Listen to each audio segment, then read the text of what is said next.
Quan un acte com el d'avui arriba a la seva 12a edició, vol dir que es pot consolidar com un moment de trobada per posar damunt la taula temes vinculats al patrimoni, a la història, a l'etnologia, al periodisme, a la literatura, tant d'escó com del nostre entorn més proper. Una ocasió per compartir coneixements no és més acadèmica, però també de compartir un moment més lúdic, de trobada de germanor, com pot ser avui en una actuació musical que serà la Polenta. Amb l'excusa de recordar la figura de Carnal Villarnés, un personatge polièdric, que va posar l'escola lliure al mapa a partir dels seus treballs periodístics, de les seues investigacions, el que estem fent és difondre coneixement i, en certa manera, també generar nou coneixement. És precisament aquesta festa de Carnal com a difusor del patrimoni i de la cultura local i també com a reivindicador del territori, que va estar tenint en compte quan fa 12 anys es va idear aquesta jornada d'estudis. Hi ha gent que situa Carmel o Carmel, com en diem aquí, com una de les persones, de les poques persones que van fer de baula entre la generació que va estar derrotada pel franquisme, per la Guerra Civil, i les noves generacions formades a la universitat, dins del Estudi Josep.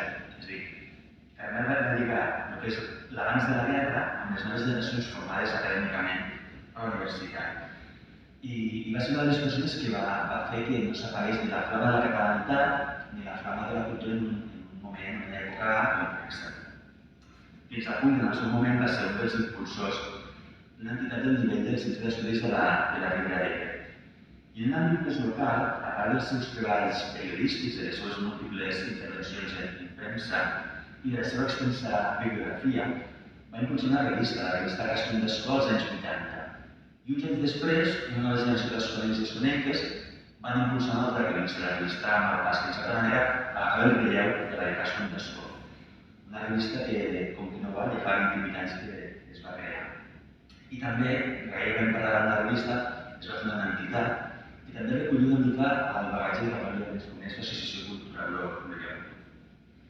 Un dels grans impressionants era que havia creat la complicitat necessària entre tres institucions per tirar-la endavant. I en nom de l'Ajuntament volem agrair la implicació tant del debut com del CERE per fer possible any rere any, durant 12 anys, excepte l'any passat, per tant, permís de la pandèmia. I és aquesta unitat d'acció que hem de deixar perdre perquè és el que dona projecció i fortalesa a la trobada. Així que moltes gràcies tant per fer-ho possible.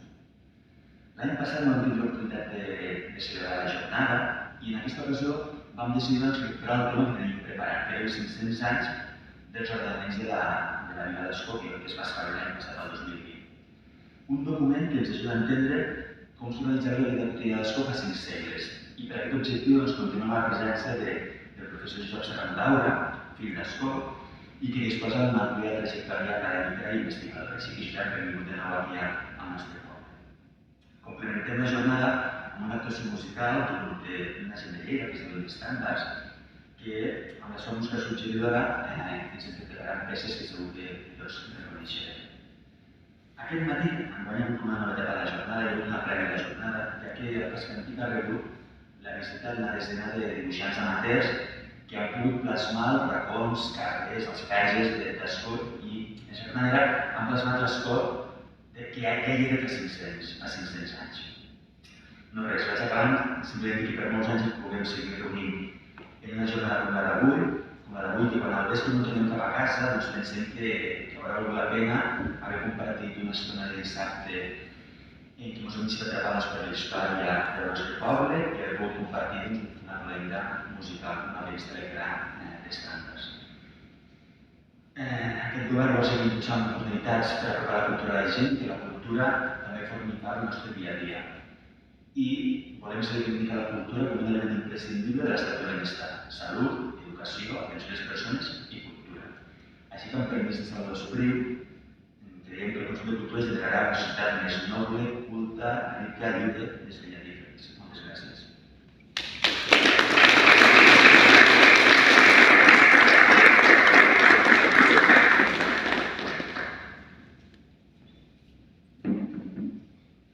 Moltes gràcies.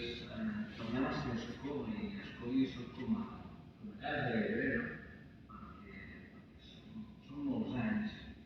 I voldria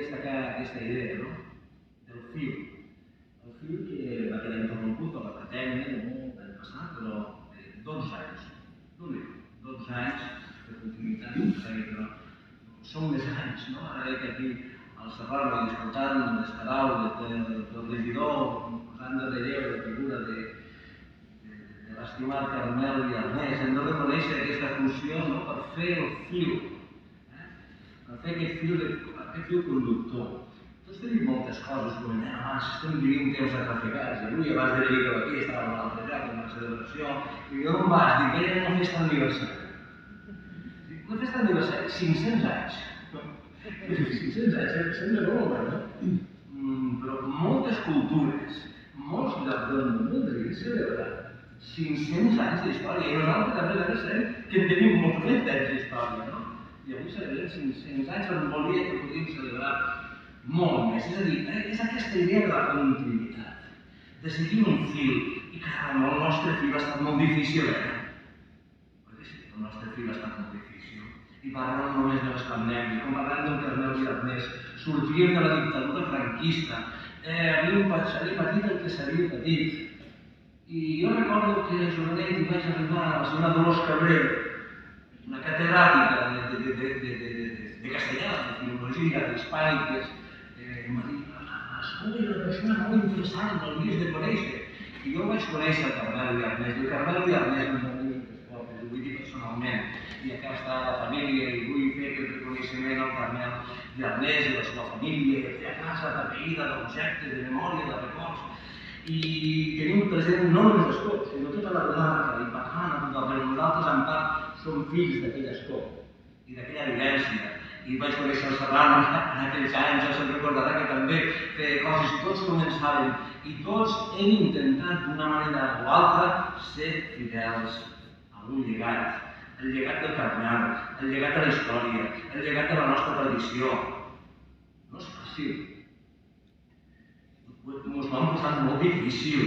Cada dia tenim entrebancs, cada dia tenim problemes, però nosaltres som constants i us vull dir que nosaltres com a poble resistirem perquè hem passat tantes coses. I som aquí. I avui som un ajuntament que està fent la seva funció. Hi ha una entitat local que està treballant pel poble. Hi ha una entitat com el CERE que avui represento que ja tindrà 40 anys d'història i el CERE està també present. Jo recordo l'última vegada que vaig ser aquí, que va ser l'edició anterior, no? Jo recordo que en aquells moments, venia cada dia pensant, què vaig dir? No recordo a vegades el que diem. Dic, més o menys vaig parlar i vaig fer, dic, que falta gent jove. Bé, jo vull portar la mala notícia. Al centre d'estudis vam fer una crida de gent jove i actualment a la Junta, a l'Assemblea, van entrar tota una colla de persones que tenen entre els 22 i els 32 anys. Nois i noies, la majoria d'estudis, i sí, també sense estudis, però que tenen preocupació per la comarca, perquè la nostra concepció de la cultura és una concepció de la cultura al servei de tothom, que es vulgui comprometre en la cultura i en els valors que ens són propis, que són els valors de la catalanitat, de l'humanisme, de la lectura mental, de les no restriccions, dels valors humans, aquests són els nostres valors, i per això estem aquí.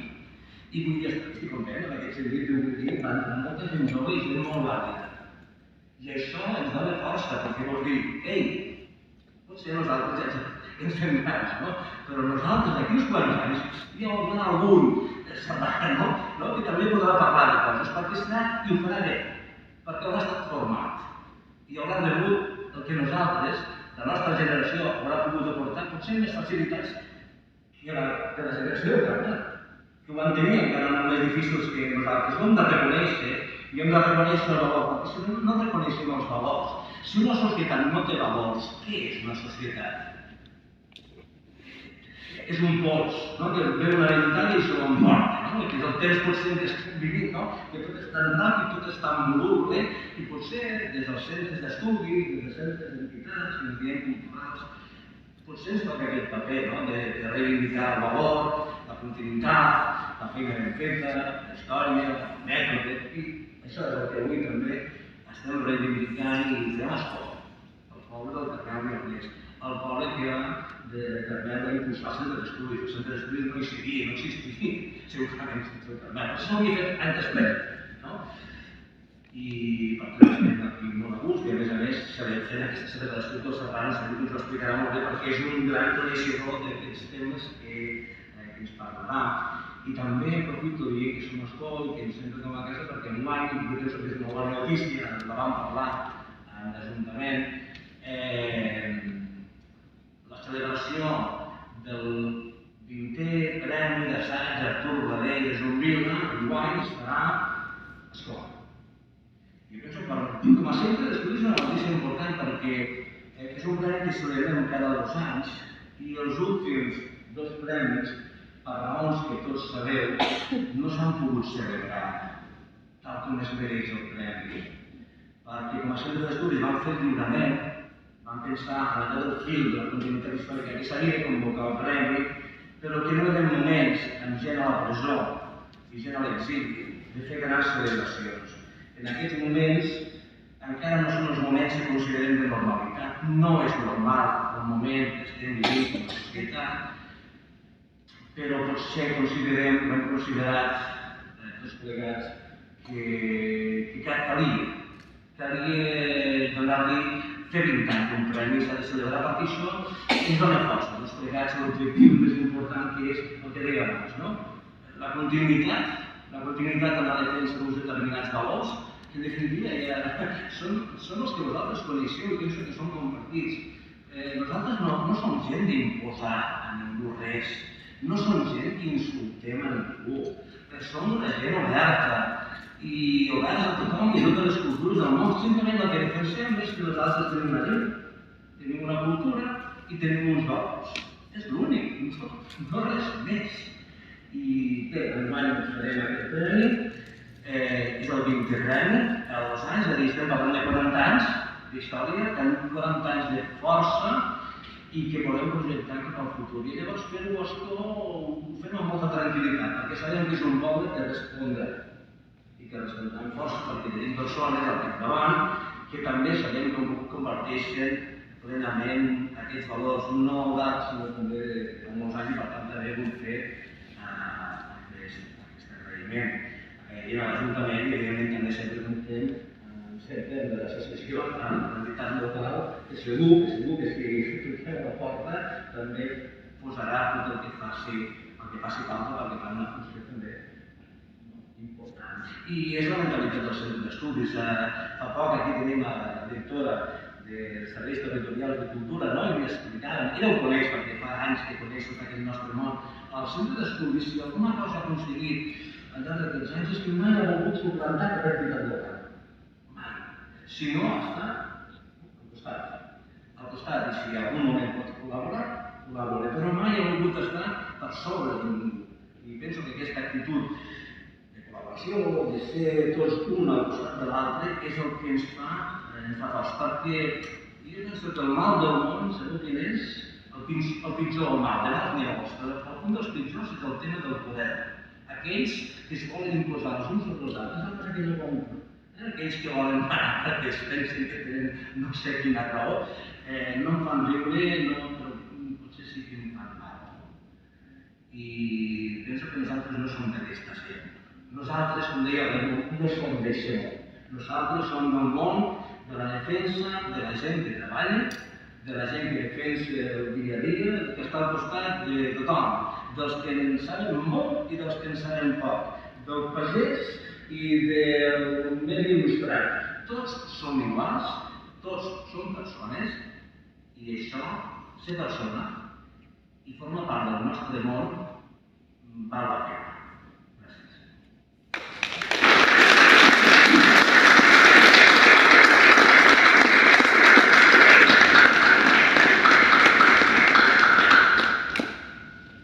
Bona tarda a tothom. Com bé han exposat Josep Maria, regidor de l'Ajuntament i membre de l'associació, i Josep Cid, president del CERE, us emmarquem en la 12a jornada d'estudis locals i territorials Carme Viernes, que tractarà sobre el 500è aniversari dels ordenaments de la Vila d'Ascó, que va ser l'any passat, com han dit abans, però això no es van poder fer. Alguns us preguntareu què són els ordenaments. Són un conjunt de lleis que regulen les relacions socials, i en poques paraules. Les lleis, com sabeu, poden ser penals, administratives, civils, laborals. Per tant, avui el tema, si m'ho permet, Josep, va de dret, no? Bueno, i què és el dret, no? El dret se podria definir també com un conjunt de normes o regles que estableixen unes pautes de conducta.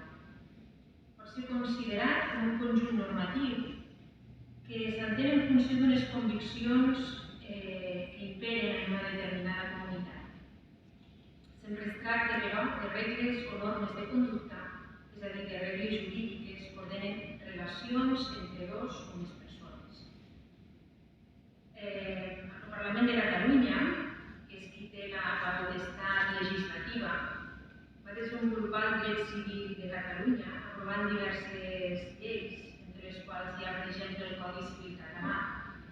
S'estructuren 6 llibres i les disposicions addicionals, transitòries i finals corresponents. Aquestes normes i altres se podrien definir que són les que constitueixen l'ordenament jurídic català.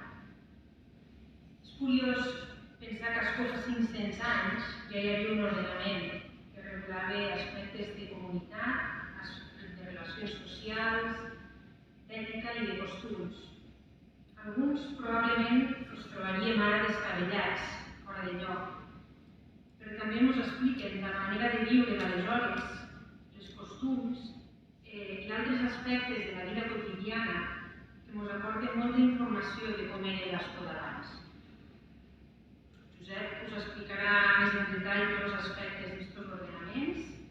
Esperem que gaudiu de la ponència i que us permeti de conèixer una mica més d'on venim i com se vivia fa uns 500 anys al nostre poble. A continuació, per tant, donaré la paraula a Josep Serrano Daula, doctor en Dret per la Universitat Pompeu Fabra i professor de la Universitat Internacional de Catalunya. En acabar la ponència, la directora dels Serveis Territorials de Cultura, Victòria Almuni, us dirigirà unes paraules com a Lorena. Endavant, Josep.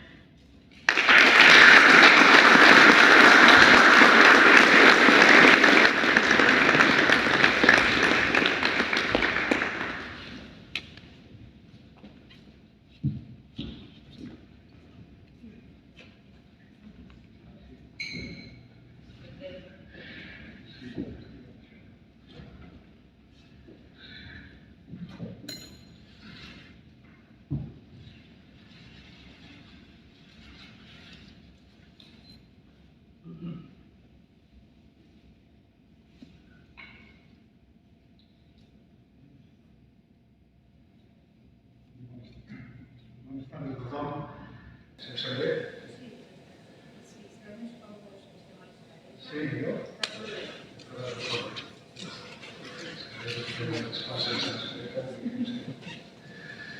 Bona tarda a tothom. I bé, com és obligat, sempre en aquests casos, doncs, sobretot, començar a donar les gràcies per agrair les paraules, les vostres amables paraules i donar les gràcies per la vostra invitació per participar avui aquí, tant al CERE com a l'Ajuntament. Aquest acte que ho hem comentat també s'havia de fer l'any passat, perquè el virus i la pandèmia s'ha passat aquest any. Bé, també, però abans d'entrar en el tema que ens ocupa, jo també volia agrair a Covid i a Raduà el fet que en el programa de Festa Major, entre els dos ordenaments d'Escó, citeu el professor Josep Maria Fontrius, i amb ell indirectament també les jornades que vam celebrar aquí l'any 1997 a través de la Universitat Pompeu Fabra i de Nila Toluic. Fontrius mor fa pocs anys i a centenari llarg, encara que memorada una edició inaugural de les jornades parlant del municipi històric català amb una referència també a aquests ordenaments d'Escó. Agraïment i felicitació perquè els dos autors també han recuperat i difonen aquest text amb un estudi també força concret, molt concret. De fet, el document ja va ser publicat, com sabeu, per Guiarnès l'any 1984, un document tret d'un trasllat que s'havia fet l'any 1727 fins aleshores inèdit, una còpia que malauradament sembla que no s'ha pogut localitzar, i ho dic sobretot perquè per la descripció que Guiarnès fa del text, doncs penso que seria bonic que poguéssiu tenir i gaudir pels dibuixos, pels colors, pels tipus de lletra, com ell ho descriu en la seva publicació. Espero que un moment o l'altre ho dia o altre el podeu localitzar. Bé, després de que Ernest apareix el treball esmentat de Ferrius, el 2000 jo mateix en publico un altre posant en relació els nostres ordenaments amb altres catalans i últimament, doncs, com deia, teniu el treball de la transcripció feta per graduar i per publicar. Vull dir amb això que el document ha estat molt tractat. A l'acadèmia diríem que és un tema molt trillat, per les vegades que se n'ha treballat. Per això, i per a no repetir res i no solapar-me en cap d'altres autors, tot i que en alguna ocasió potser sigui inevitable, em referiré sobretot al context en el que apareix el document de 1520 i la seva pervivència fins al 1727. Parlaré de l'oficial municipal que l'aplica, de l'organització municipal de l'època i també, evidentment, del contingut del document. Bé, estem parlant d'uns ordenaments municipals. Estem parlant d'un document que amb les distàncies pertinents i de rigor és com els actuals reglaments i ordenances municipals. L'ordenament és un instrument, com deia també abans, per a ordenar i regular la vida i l'activitat veïnal. Norma, podem dir, de rang inferior, de rang reglamentari, a diferència del que són els codis de costums, també locals, i que regulen o estableixen un ordenament jurídic bàsic ja de caràcter civil, penal, mercantil, processal, públic. Escó, per exemple, es regeix pels coneguts costums de Lleida, com l'Alba o la Fatarella, un sistema jurídic que s'introdueix a les nostres comarques de Ribera d'Ebre i Terra Alta al segle XII i fins pràcticament al segle XX. Uns costums complementats per altres elements, però que en conjunt són els que formen l'ordenament jurídic bàsic de la població.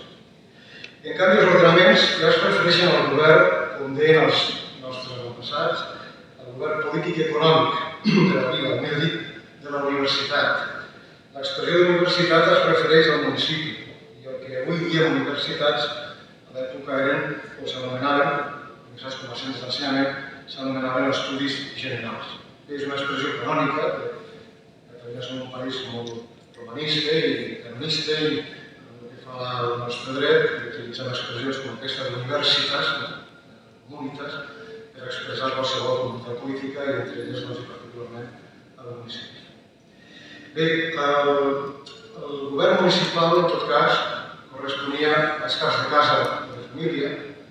Ells assumien aquest govern, ara bé, sota la supervisió del senyor, directament, el senyor Bosco, o bé del batlle, que exercia de governador senyorial i per tant actuava en nom del senyor.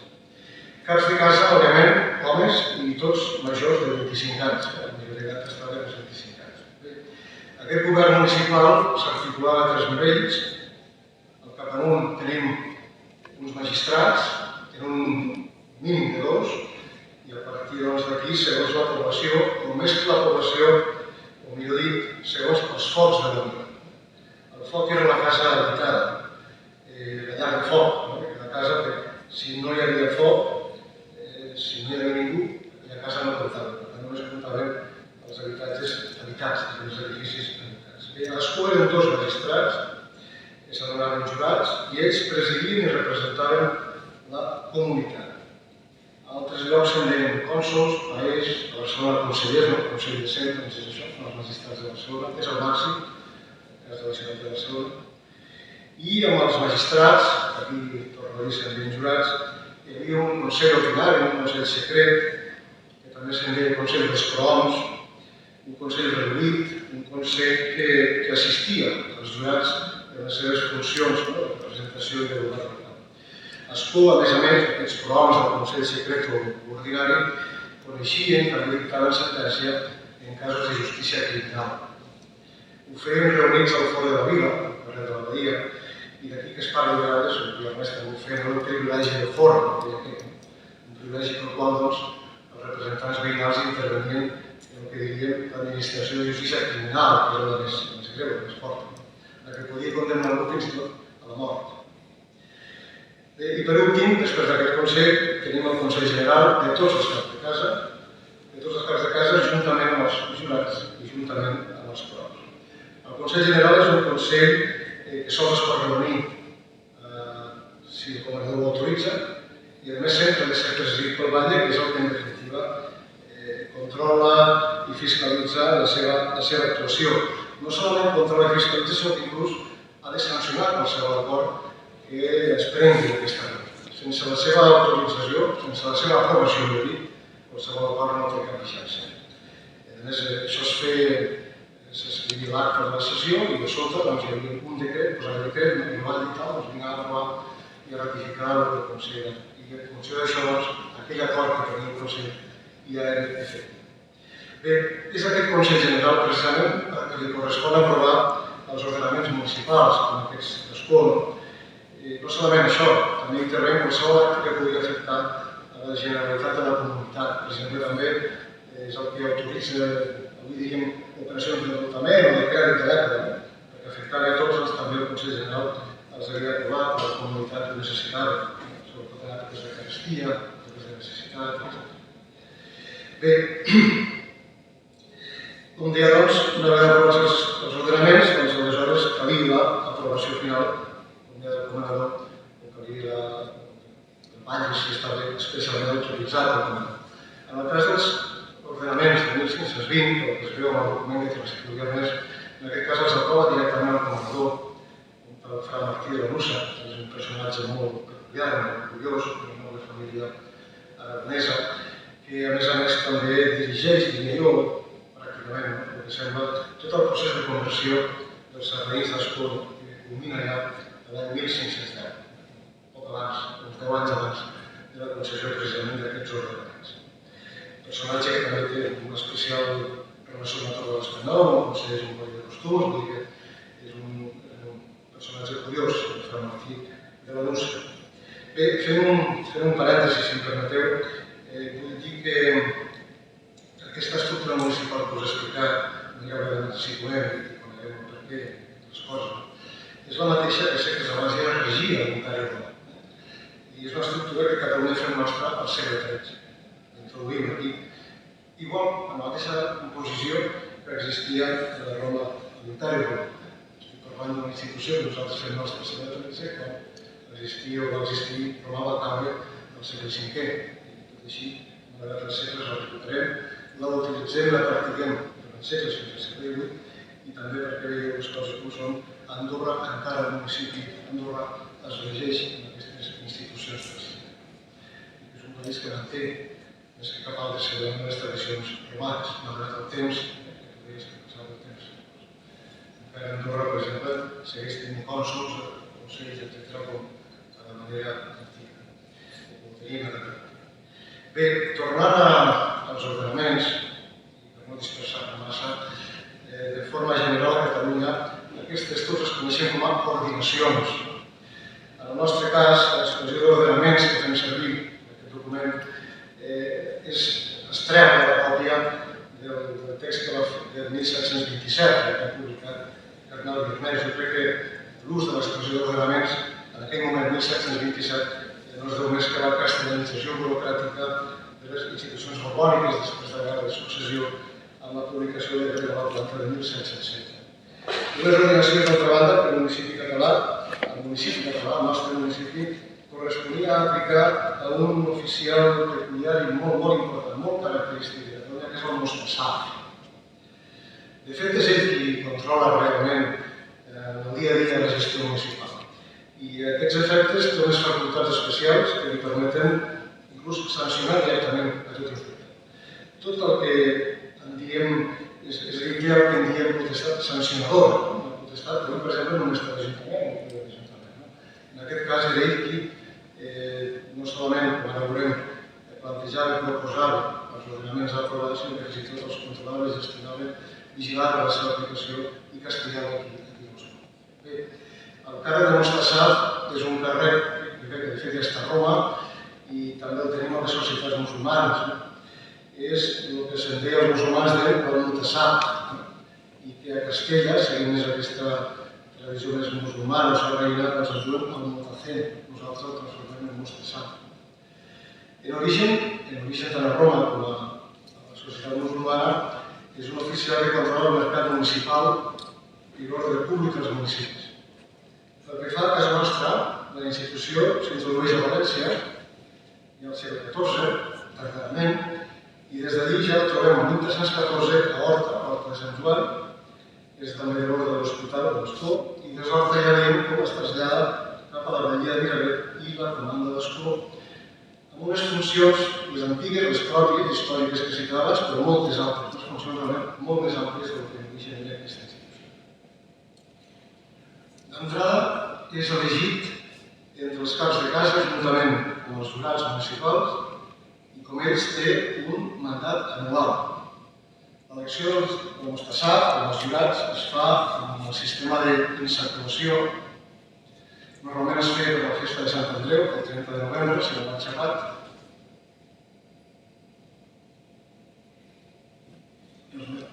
I començava a regir durament, perquè l'any, diguem-ne, polític, econòmic i social i municipal, si volem en termes generals, s'establia durament fins al 31 de març. Hi ha hagut una tradició dels anys de l'encarnació, això sí, un altre tema, que podria ser allà un moment. Bé, començaria a regir el mandat dels ja amb una exactuació que es feia és que a la casa de la vida hi havia unes bosses, una tela, i dins de les bosses, jo si no m'equivoco, es feia unes boles de fusta amb un forat al mig, i dins del forat es posaven els noms dels caps de casa, dels quals s'utilitzaven els noms. Hi ha altres pobles que fan servir sabons, les faves grans, i que feien tota la cura per els noms a la part superior. Després, si no recordo malament, eren les boles de fusta amb els noms en paper posat dins. Hi havia tots els noms perquè tots els caps de casa eren candidats obligats. Inclús quan sortien elegits estaven obligats a assumir el carrer. I llavors era un nen, depèn del poble, entre 8 i 9 10 anys, com una mare innocent, perquè treia una bola i en sortia de l'elegit, que havia de ser l'exercir al carrer. De mostassar, que torno a dir, no s'hi podia negar, que podia exercir forçosament al carrer per tant, que era el seu final. Bé, el cas és que el mostassar és oficial, encarregat de proposar i fixar les ordinacions municipals davant del Consell General. Ell devia vetllar també abans del seu compliment i també reitero, havia de sancionar o podia sancionar els infractors, els que incomplissin les normes aplicades. És un cas excepcional, el mostassar del Consell General, sobretot per l'amplitud de facultats.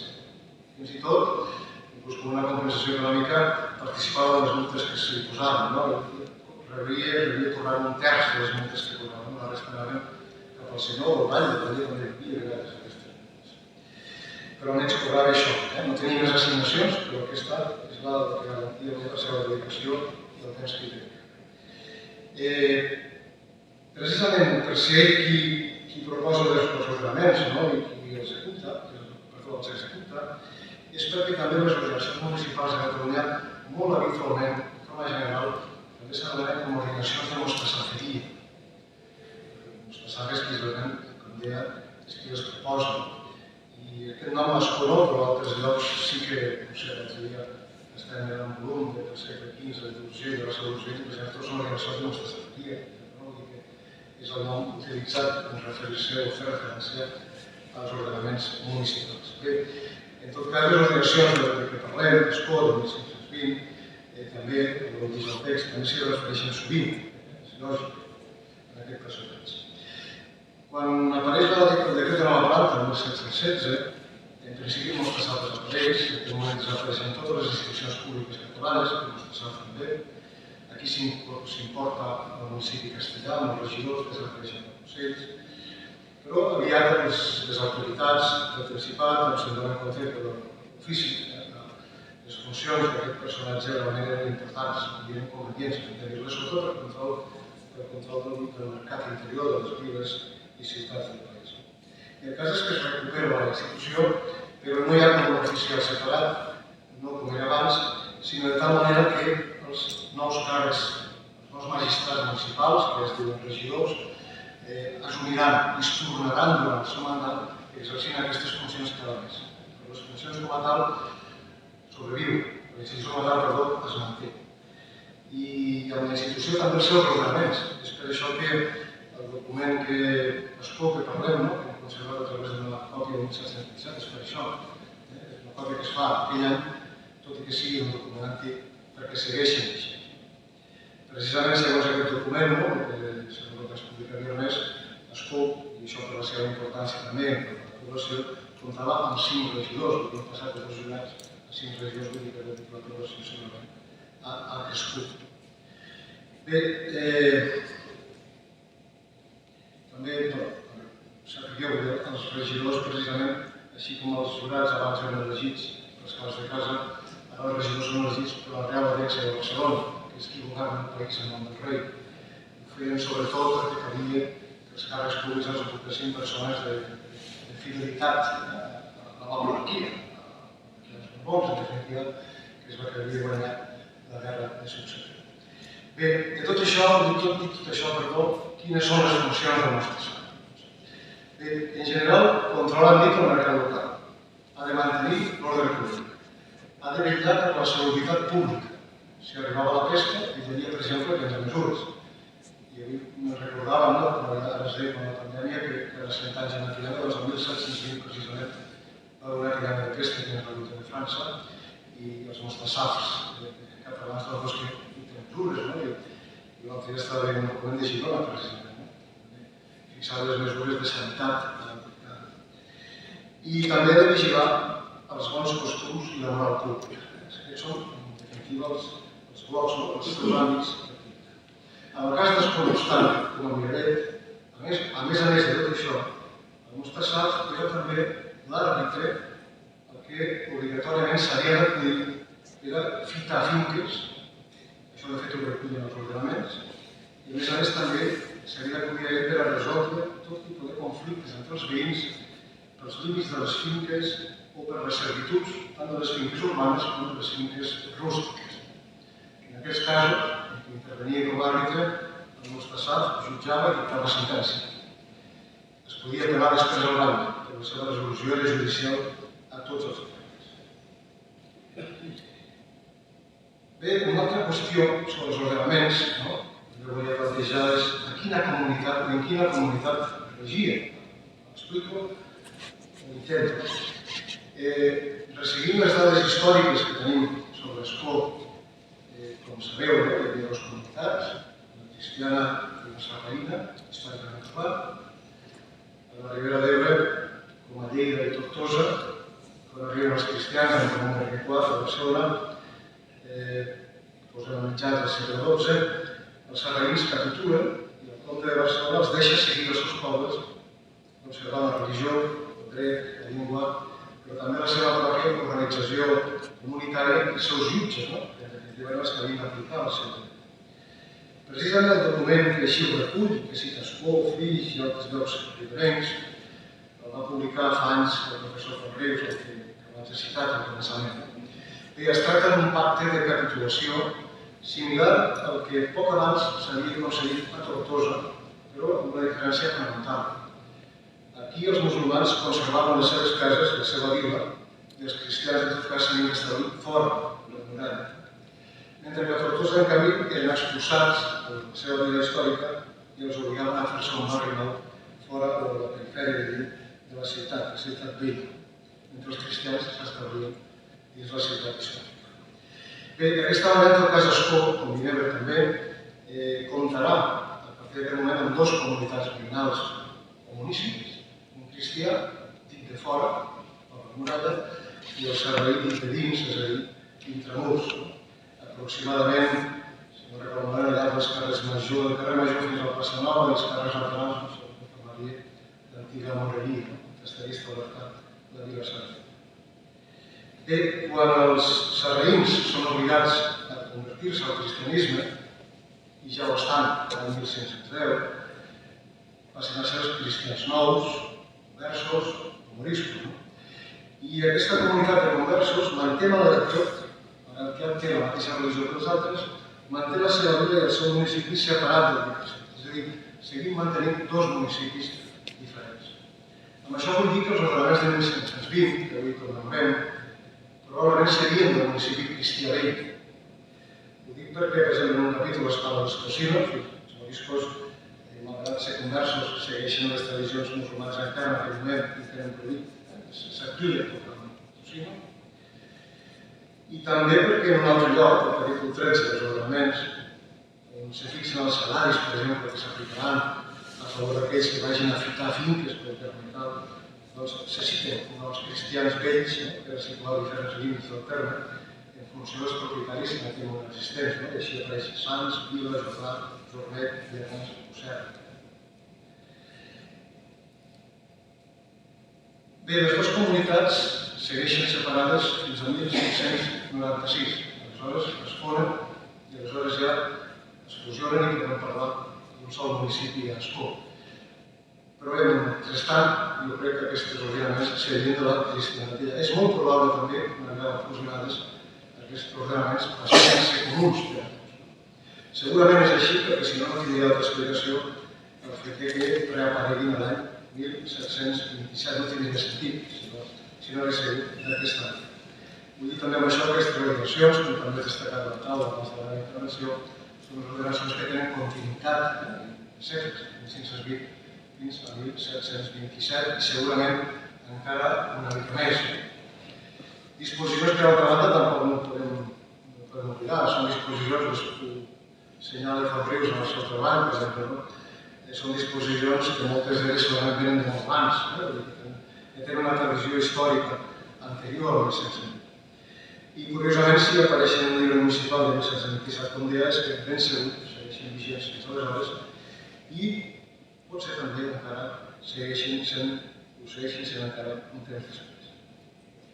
Són normes que duren segles, això en tots els municipis, es modifiquen molt poc, tot i que les condicions socials, polítiques i culturals del país canvien, aquestes normes es mantenen. És curiós, inclús el règim de sancions no canvia. S'afegeixen coses noves, se'n treuen, però el cos, el gruix d'aquests ordenaments es mantenen durant segles. Penseu, potser també té a veure, que Catalunya, malgrat tot, manté encara estructures senyorials que es van entrar al segle XIX, ja en l'estat constitucional, és a dir, penseu, per exemple, que l'ordre de l'Hospital de Quescó, els seus dominis encara reclamen els seus drets l'any 1830. A partir d'aquí ja no s'acabi, el canvi de règim també, morirà Ferran VII, entrarem en l'estat constitucional, el règim senyorial desapareixerà. Però fins llavors encara es reclamen els drets, els censos, els dones. I això segurament incideix també en l'organització econòmica dels pobles i viles senyorials, en contrast amb les ciutats i viles reials, que són molt més dinàmiques i progressistes, sobretot la burgesia, que hi ha diferències substancials. Pel que fa al contingut del nostre document, segons Villarmés, que coneix el document original, és una còpia inacabada, això també ho crec. El nostre text té 39 capítols, i en un cas com el d'Ascó, sense recomanda, una vila de les més habitades de la zona, no dubto que comptaria segurament amb un centenar de disposicions. Per exemple, en el document no apareixen les normes relatives a les mesures dels grans, dels cereals, la torn i silvat, etc. Com eren les fategues, els portals, les mesoretes, etc. Tampoc hi ha les mesures del vi de l'oli, els càntirs. Altres capítols també marquen, solen haver capítols, per exemple, que regulen la venda d'objectes de luxe, la roba, el patronyà. Tots són, per tant, disposicions habituals que haurien de ser. També solen haver disposicions sobre els serveis comunitaris, com els molins, els hostals, la ferreria, el patronyà. Altres també que regulen la recaptació dels tributs municipals i el patronyà. És a dir, jo crec que tot això falta en aquest text. Si algun dia el trobéssim, doncs es podria fer una idea total de tot el que és el contingut real d'aquests ordenaments. Però bé, partint dels que tenim, els 39 que s'han conservat, hem fet diversos blocs. Hi ha un bloc, podríem dir, que es dedica a l'activitat del mercat a la vila. I així, per exemple, es regula i fixa. Fins aquí vam poder mostrar fixar el preu fins de venda del preu de conills i perdius, del peix del riu, de peix fresc o sec i de fora. També es controla la venda de la seda, sense oblidar que aquí també se'n produïa la seda amb el cultiu de la morera. Seda que es venia a peix i que el Mostassar havia de controlar perquè tingués la qualitat que corresponia i no es defectés a la seva venda. També es regula la venda de llegums, per als pesos, faves, filons i altres. De la venda del vi, i en aquest cas també es diu que el Mostassar ha de tastar el vi per comprovar que és de qualitat i fixar el preu. També es regula s'inclou la venda, es refereix a la venda de la fruita de suc o fruita seca, diria, no? Sembla que tot també es distingeix. També la venda de carn de caça, com es regula, la venda d'aiguardent, la d'espècies, com el pebre, el safrà, la canela i altres. El safrà, per exemple, la nostra zona és una zona de cultiu del safrà que entenem que és exquisit, i inclús es venia fora de l'hospital, es venia sense d'Europa, que era molt cotitzat, per exemple, el safrà que es produïa aquí. La canela i altres espècies. Bé, en tots aquests casos, el Mostasar ha d'autoritzar la venda d'aquests productes, ha de controlar la seva qualitat i fixar el preu, i també en aquests casos, en alguns casos, no en tots, però en alguns casos sí que veiem, inclús podria cobrar una taxa petita, una taxa per la seva feina. També el Mostasar controla els pesos i mesures dels mercaders que arribaven, tant dels del poble com els que arribaven de fora, per la venda dels seus productes. De fet, cada senyoria, cada senyoriu, i així es pot, el senyor tenia els patrons dels pesos i mesures. Cada districte senyorial tenia uns pesos i mesures que igual podien ser semblants o iguals o no als del costat. Els d'Escó, els de Miravet o Flix podien perfectament no tenir res a veure. Els patrons, en tot cas, els tenia el donador, patrons que solien ser metàl·lics en fusta, però són els que s'havien d'utilitzar per a qualsevol activitat comercial o mercantil en el seu districte. Escó i els pobles que integraven el districte de la Plata. Aleshores hi ha, per exemple, els pesos, el que és més clàssic, és el que fa referència als ordenaments. Aleshores el que es feien tallar pedres, tallar pedres amb un pes adequat o adaptat als patrons que tenia la senyoria. I aquestes pedres eren les que feien servir els mercaders, tant les que eren del poble com les que venien de fora. Si els tenien, doncs res, el Mostasar els controlava, i si no els tenien, aleshores els havien d'adquirir per a poder fer la seva activitat, per poder vendre, etc. Especialment important també és el control del forn de pa i del pes del pa, es ven. El pa és el producte bàsic de l'alimentació de l'època i també té una certa connotació religiosa, pensant en el cos de Crist, fins al punt que, més una curiositat, el forn sempre és un home i en canvi la venda sempre la fa una dona. Curiosament, en tots els sectors sempre és així. La curiositat és que la reincidència de la venda fraudulenta del pa, per exemple, era castigada amb una pena infamatòria, que l'infractor havia de quedar despullat, nu o nua, si era una dona, a una sala pública del castell. Hi havia uns dies, com a pena, com a càstig, repeteixo, per la reincidència. La reincidència vol dir la tercera vegada que s'ha detectat el frau a la venda del pes. Abans hi havia una multa, o es perdia el pa, però la tercera vegada s'aplicava aquesta pena. Bé, de manera també semblant, es vigilaven els pesos que es feien servir en la carnisseria, igual que el pa. Bé, i en tercer lloc, el tercer bloc que vull destacar, i alguna cosa més dir els ordenaments, el Mostasar també controlava els serveis comunitaris que es prestaven a la vila. Estic parlant dels molins, dels hostals, de les tavernes, de la ferreria, etc. És un fet dels forns. Activitats que solien ser gestionades pel municipi, prèvia adjudicació al major postor, en particular al major postor, se'n deien taves, i aleshores hi havia un plec de condicions, i se subestaven particulars veïns o de la vila, repeteixo, aquell que donava més confortable per a la gent. El nostre document de 1520 sols parla de les tavernes, dels taverners, i es limita a dir-los que el Mostasar ha de controlar el vi i l'oli que s'hi consumien, tant la seva qualitat com les mesures que s'utilitzaven per a la seva venda. Altres àmbits d'actuació del Mostasar, en altre bloc, afectaven el control dels camins, alguns aspectes dels cultius i també els litigis entre els propietaris de finques rústiques pels llindars o per les fites. Per exemple, es prohibia llavors els camins. No es podien plantar arbres ni ceps sinó a certa distància dels límits de les finques o dels camins.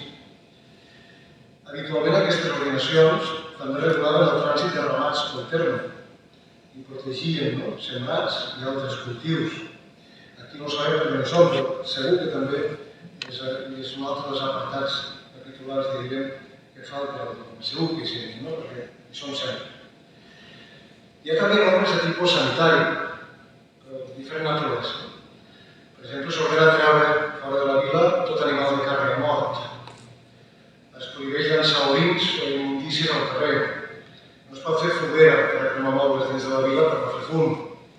No es pot treure fendres florals dins la vila entre maig i agost, per calor. No es pot picar ni fer guix dins la vila, per pols. No es poden deixar soltos els porcs ni els ramats de vi. Hi ha també normes d'ordenació urbana, podríem dir per assegurar la lliure circulació dels veïns, només pensant que els carrers també són vics estrets, que calia assegurar el lliure trànsit de les persones, però també es parla o es fa referència a la neteja diària. Així, per exemple, no es podien deixar escales ni altres estorps com les bigues. Tampoc es permetia penjar en finestres i balcons parres que poguessin caure, ni expulsar llençols, per exemple, per no molestar els vianants. Com també es preveu, com deia abans, que si el cas ho requereix, ordenar als veïns que adhernessin que es conversin als carrers, per tenir net. A part d'aquestes normes, també encara n'hi ha unes altres sobre de caràcter moral i de bons costums. Per exemple, no dir paraules deshonestes, no renegar pels carrers. Ordenava que els llocs públics es ballés amb els cabells recollits. Es prohibeix a les dones casades i vídues que vagin pel carrer descalces i sense el vel. Es prohibeix a les dones també pentinar-se al carrer per no provocar escàndol. I també es prohibeix, aquesta norma molt curiosa, el no fumar tabac al carrer. Parlo de tabac, per tant, hem d'entendre que es prohibeix el fumar, tot i que fa pocs anys que s'ha descobert a Amèrica. De totes maneres, aquesta norma és una norma general que s'imposa a tot el país, a tot Espanya, que imposa la Inquisició, perquè la Inquisició considera que això de treure fum per la boca fa els dimonis, fa els diables, per tant, doncs queda malament. Això es prohibeix. Al cap del temps això es va alleugerir i al final aquesta norma desapareix, però en principi s'imposa per això, per aquest signe religiós, els fumadors o els dimonis. Bé, per últim, l'últim capítol a destacar dels ordenaments és el que hem citat diverses vegades, és el que fixa també, requereix la intervenció del nostre sant per afitar les finques i tal, afitar les finques quan hi ha una disputa entre els veïns i que, a més, també aquest capítol fixa els drets que ell podrà cobrar per aquestes feines de fitació. Bé, fins aquí, resumit el contingut dels ordenaments, i en cada cas afegir que també la pena a imposar a l'infractor sempre és una multa pecuniària econòmica de 5 sols perquè és el màxim que es permet posar als municipis com a multa, és una norma general de tot Catalunya, 5 sols. A partir de 5 sols hauria de ser el bany i entrarien en àmbits jurisdiccionals i llavors ja és una altra qüestió. Però el nostre SAF pot posar fins a la multa de 5 sols, per això veureu que pràcticament en tots els casos la multa és aquesta. Bé, el nostre SAF, en tot cas, he dit abans que es recuperava i això d'alguna forma justificaria que aquests ordenaments tornessin a estar vigents al 1727 o fins al 1727. Segurament hi estaran més temps. El nostre SAF desapareix definitivament fins a mitjans del segle XVIII. Aleshores, la monarquia crea un altre càrrec municipal nou, el síndic procurador general que se'n diu, que assumeix aquestes funcions, no totes, però bona part de les funcions que complia Mostasar, i aleshores sí que Mostasar ja desapareix, i segurament en aquell moment desapareixen aquests ordenaments, o tenen tota la seva vigència. Dir-vos només per curiositat, per exemple, que els regidors que aprovarien aquests ordenaments del 1727, he dit que eren 5, Miquel Guernès, Lluís Pros, Josep Vilamajor, Pau Roger i Joan Daura, 5 regidors que aleshores dirigien el municipi en 1727.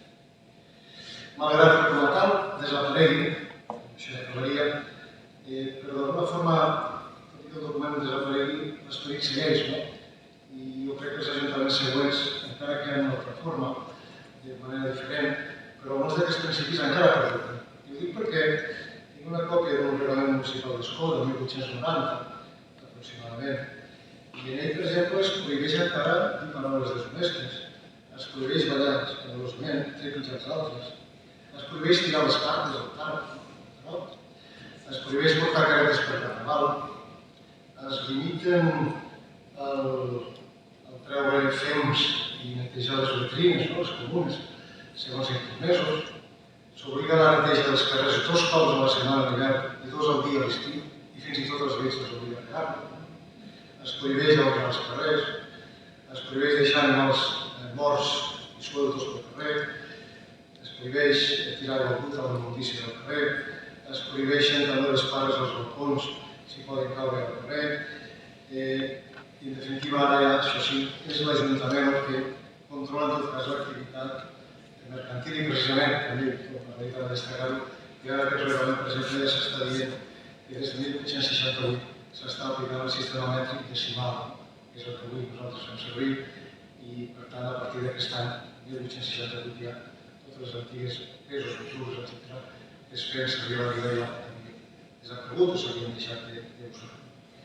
També es recullen normes sobre la plantació d'arbres, respectant distàncies, i es prohibeix igualment modificar o ocupar el mòlmetre als camins del terra.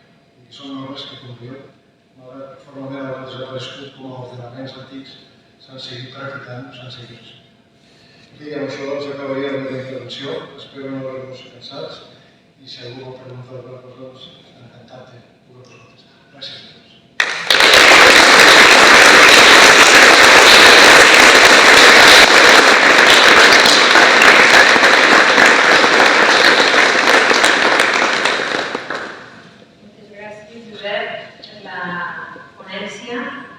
Victòria Múnich, directora dels serveis territorials, si pot fer la pregunta de l'altre.